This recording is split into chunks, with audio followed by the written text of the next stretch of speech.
An unsecured loan allows you to borrow between £50 and £25,000 without having to put down any of your assets, like a car or a home, down as collateral.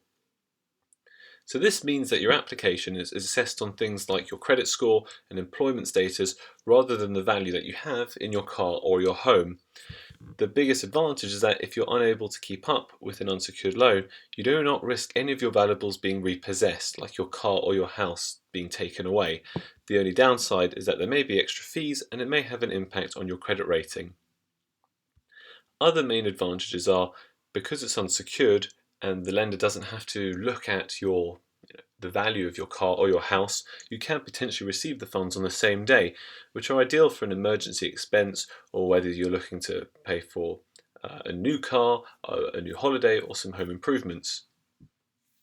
Another benefit is that if you're a customer with good credit, you could potentially get a very low rate because you have very little risk to the lender, and this is typical for things like credit cards. The application for an unsecured loan is completely online, so you actually don't have to go to the bank, park the car, queue up, and then wait a few days for the application to process. It can all be handled through our website and via email and phone, and you're good to go.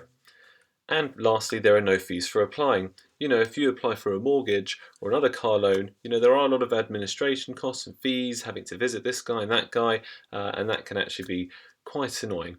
So in this guide, we explain what it means for an unsecured loan lender, what they offer.